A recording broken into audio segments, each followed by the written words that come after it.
मनुष्य के भाग्य किस समय लिखा जाता है?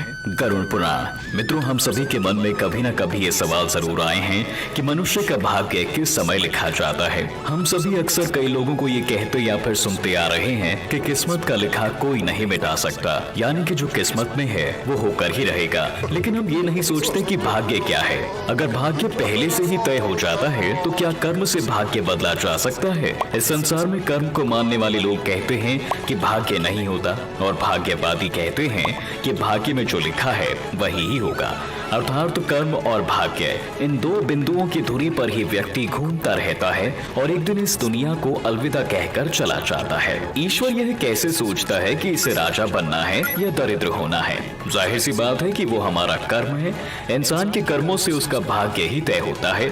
इंसान को कर्म करते रहना चाहिए, क्योंकि कर्म से भाग्य का लिखा बदला जा सकता है। कंस को कृष्ण जी के मामा और एक शक्तिशाली असुर के रूप में जाना जाता है। मित्रों, उसकी क्रूरता इस बात से साफ दिखाई पड़ती है कि उसने अपनी मृत्यु के भय से अपनी ही बहन के 7 बच्चों को जन्म लेते ही उन्हें जान से मार दिया। कृष्ण कथा में हम देखते हैं कि आकाशवाणी हुई थी कि देवकी का 8वां पुत्र कंस का वध करेगा, लेकिन यह सुनने के बाद कंस ने कहा कि वह मेरा वध तो तब कर पाएगा जब मैं उसे इस धरती पर जन्म लेने के बाद जीवित रहने दूंगा।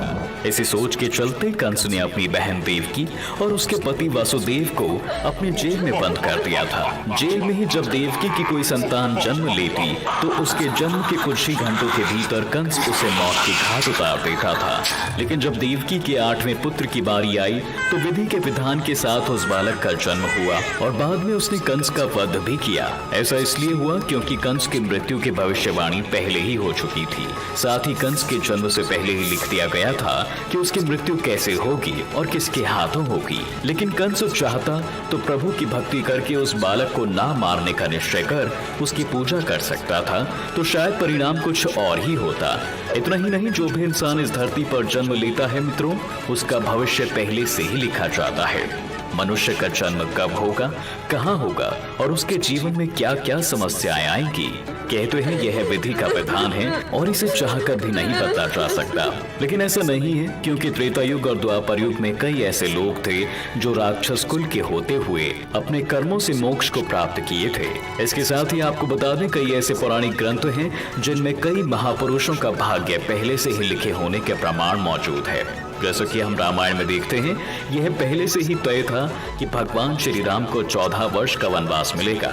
यानी इसके पीछे का मुख्य कारण भगवान श्री राम के हाथों रावण का वध होना था।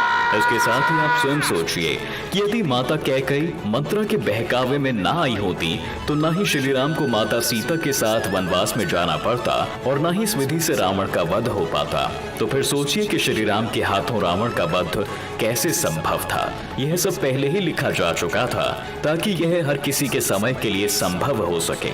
इसी प्रकार हर प्राणी का भाग्य पहले से ही लिखा होता है। हम सभी सृष्टि में हो रहे नाटक के छोटे छोटे पात्र हैं जिनका जन्म किसी न किसी उद्देश्य से इस संसार में हुआ है। लेकिन इस कलयुग में ये भी पूर्ण सत्य नहीं है।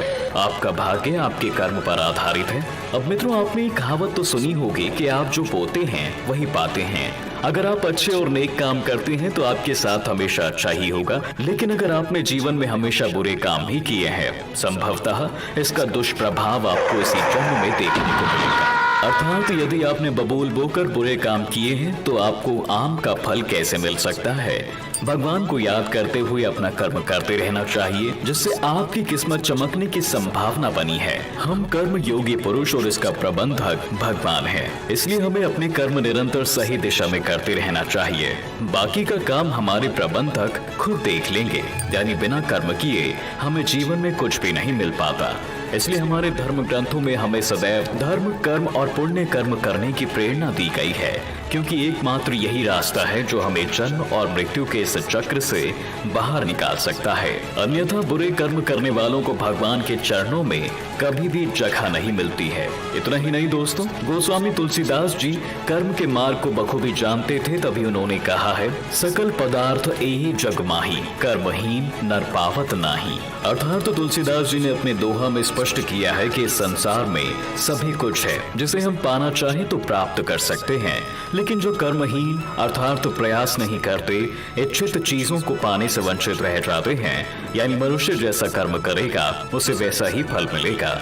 हस्तरेखा शास्त्र भी कहता है कि कुछ रेखाओं को छोड़कर बाकी सभी रेखाएं कर्म के अनुसार बदलती रहती हैं। अपनी हथेली को ध्यान से देखें, कुछ समय बाद रेखाओं में कुछ बदलाव जरूर नजर आएगा। इसलिए कहा जाता है दोस्तों कि रेखाएं भाग्य से नहीं बल्कि कर्म से बदलती हैं। फिर एक बात जो सामने आती है कि कर्ण का वध पांडु पुत्र अर्जुन के हाथों हुआ।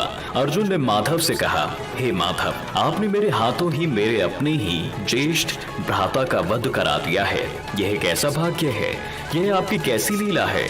तो इस पर श्री कृष्ण ने कहा कि पांडु पुत्र मैं होता कौन हूँ, किसी मनुष्य को प्राण देने वाला या किसी के प्राण लेने वाला, यह तो उसकी करनी का फल है। जिस तरह उसने जीवन में कर्म किए उसे उसके फल स्वरूप ही परिणाम मिल गए।